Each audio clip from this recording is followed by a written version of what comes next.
Our first speaker is no stranger to us, but I know that he carries a wealth of experience within the Canadian working environment. Also, he's very much aware of some of the capabilities that are required by our workers, and of course, he's willing to share with us what the Canadian society requires of us. He is the manager of Corp and Career Services at Sister College, of course, Lambton in Toronto. And of course, he will want to share his wealth of knowledge with us today. So put your hands together for us for Tony.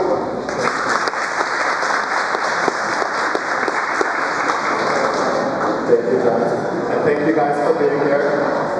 Today, I want to talk to you about networking. I'm not going to bore you, and I'm not going to give you a step-by-step guide to networking. It's not something where one size fits all. You're very different people. Each one of you is an individual, and each one of you has to find their own approach. So what I want to do is kind of share a little bit of background in my story and show you how you and I are not very different. Since I was a child, I found it extremely easy to talk to people, spark conversations, and talk to strangers even though I knew I should not have been. But that's not necessarily the case for everyone.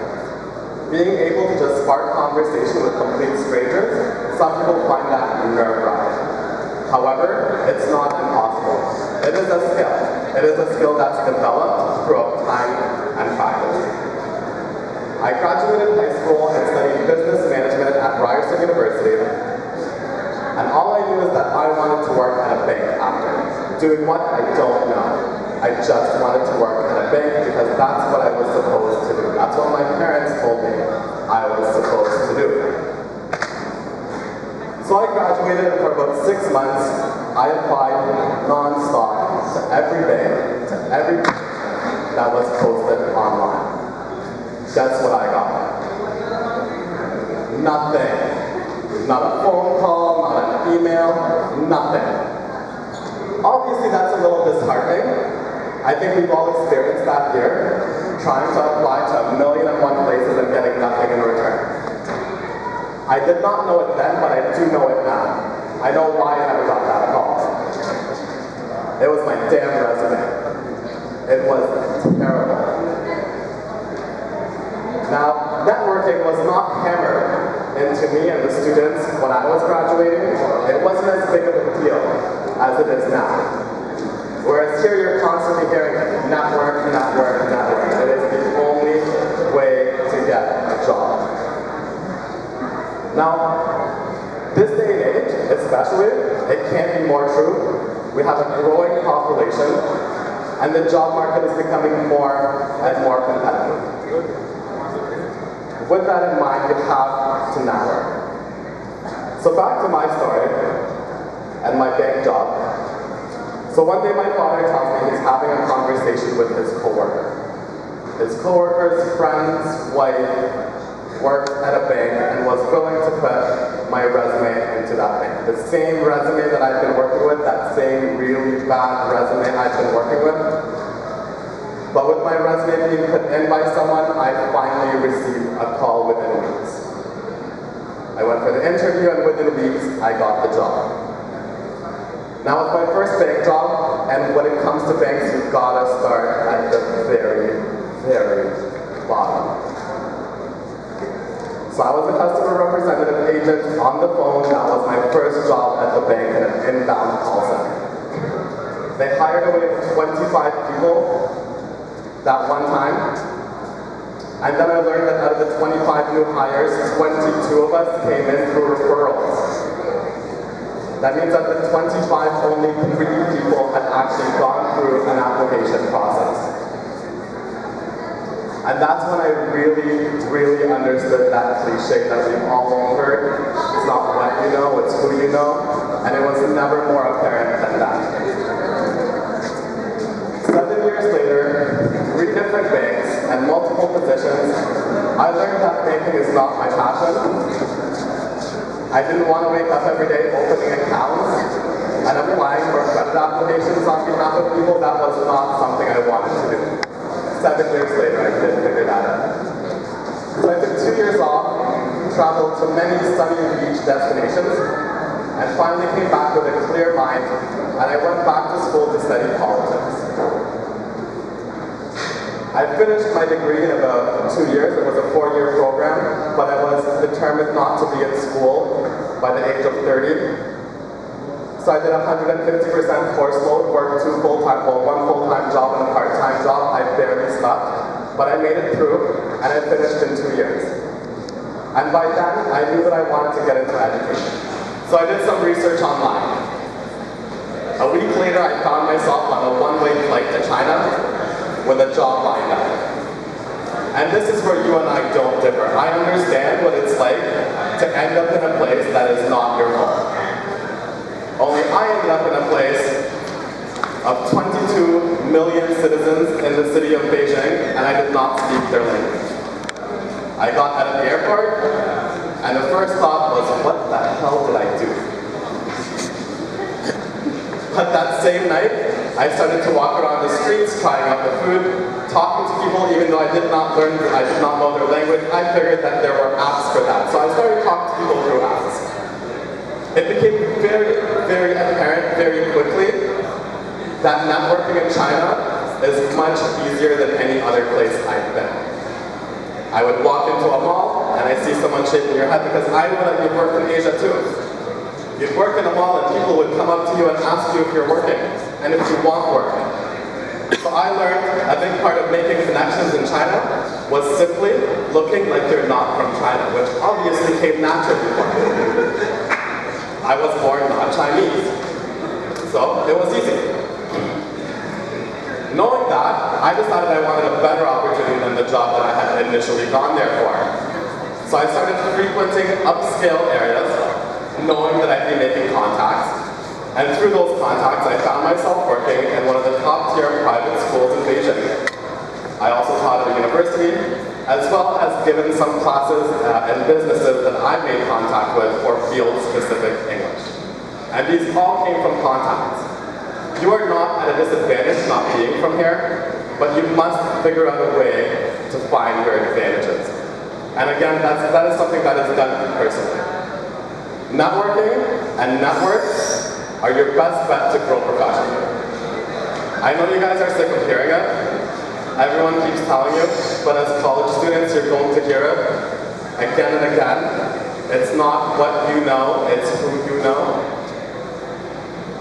But for some reason, when you mention networking to college students, they cringe. They hate the idea of networking. I've been asked by several students, how does one get over that feeling? Right? What's the feeling? Anxiety. You don't want to be there. You're constantly looking at your watch. You're watching the room from the same spot that you haven't moved from since the moment you got in. You don't want to talk.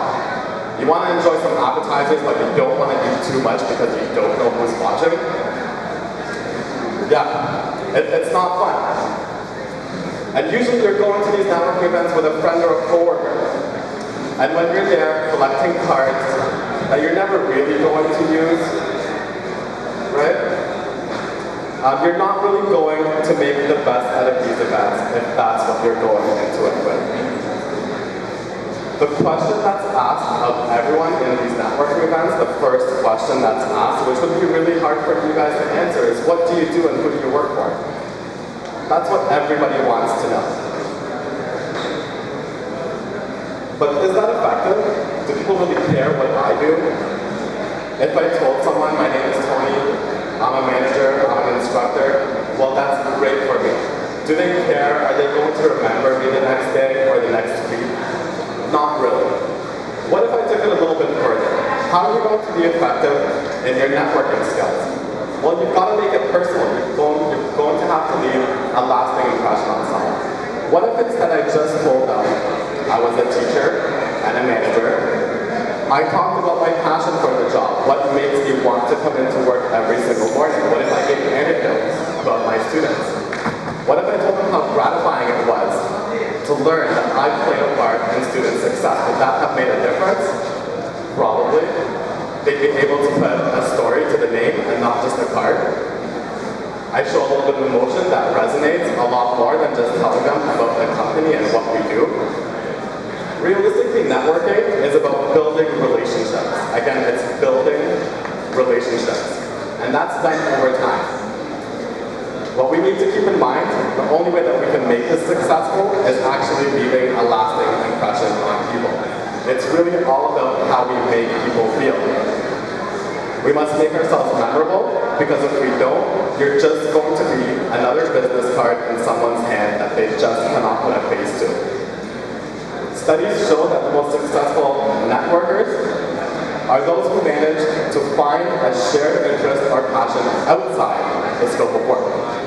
Making yourself a person and not a title, and that's important, especially for students and new grads, who may not have the most amount of professional experience to leverage. What you're looking for when you're going to these networking events, this is what you've got to remember, you're not looking for a job. You're not going to a networking event to look for a job. No one is going to give you a job out of their pocket at a networking event. It doesn't happen that way. What you're looking for is much bigger than a job. You're looking for a chance. A chance can lead to a career. A chance can lead to great, long-lasting relationships and beneficial relationships. You've all heard of the saying, you've got to give a little to get a little. And that's really the case. You can't go somewhere expecting to get a job if you've got nothing that you've given them or anything that you've even offered. So I went onto Google and I typed in quotes about networking. One of the quotes that I got is, generosity is the currency of networking. And that's the truth. We're always thinking about what's in it for me. We've really got to shift our mindset and start thinking about what's in it for them. What can we do for them to prove ourselves worthy of a chance? So I told my CSAT students, so that's the computer software program, that over their study break, given the fact that they don't have any kind of experience, and you're not doing anything over your study break anyway, maybe you're working part-time, but why don't you go find a restaurant or a business in your area that does not have a website? And go ahead and create a website for them. Now for our CSAT students, this is a walk in the park. Building a website is like making a sandwich. It is not a big deal for them. But what does that do for them? It gives them a chance to showcase their talents, to build a portfolio, and through word of mouth, which is the best kind of advertising, they could be getting a paid gig afterwards. That person could go around telling other business owners in the area how your website could have helped out your business and how it's helped out theirs. What if you meet a CEO or a VP of a company that you'd like to work for? Maybe on your co-op term, maybe after graduation. As students, what you really need to remember is to express your passion for the industry, and not necessarily talk about the limited experience that you may or may not have. Maybe you offer to do some volunteer at this company, and who knows where that will lead. I've given this advice to many students, and one student in particular took this advice very seriously. A business management student without much experience. But he saw the value in volunteering and the relationships that can be built while doing it. The student met a job developer from the YMCA at a job fair. Now the YMCA is not just a gym. I'm not sure if you guys know, but they do offer a wide variety of services, and one of them is job development and career advising. After the initial contact, the student kept in touch with this person from the YMCA. Then came his academic break. So I'm walking at Fairview Mall, and I see the student, and he comes up to me with a big smile on his face, and he's excited to tell me about what he's been doing over the summer break. He tells me that he managed to get himself a volunteer job as a job developer with the YMCA from that contact that he made from that one networking event a while before that. He kept in contact with this person. He let this person know that he was passionate about the role that he was in and the company he was working for. And eventually it got him that volunteer position. Now what that's done, it's connected the student to employers throughout the city, and he made invaluable relationships with people in an industry that places people in jobs. A student without experience but with the passion of the drive, he managed to get himself in a position where he's able to get a job. Not only does he have a contact list rich in possibilities on the cell phone, but he's exposed to the entire interview and recruitment process from both the employer and the candidate perspective. And that's impressive. And that puts him at a great advantage. And last I spoke to him, he told me that he would be working for one of those chartered banks as of this term. So networking works. Volunteering works, and getting outside of your comfort zone works. This is proven time and time again. Active networking is when you understand that networking is not limited to events. It's everywhere, and it's constant. The contacts you make are contacts that you're going to pursue in building a relationship, not the contact you're going to pursue for a job, but in building a relationship. It isn't easy. It's also not hard. And with time, and the more you do it, you'll get into the flow of things and it does ease. The hardest thing about networking though is getting out of your comfort zone. School is great and your friends are wonderful. Many students here study, hang out, and live together. The friends you've made here are your family. And family is important, but family will always be around. It is time for you to get out of your comfort zone, explore your interests, your passions, and start building your network for a greater good. Life is easy when you're surrounded by your friends and family, but no one ever got anywhere special by not challenging themselves. It's the difference between stagnation and growth, and you must be challenged to grow. Through challenge, you become stronger, learn new things about yourself, and conquer a little bit more than what you would have had you not challenged yourself to begin with. The reason I bring this up is because many people think that networking is done through your friends.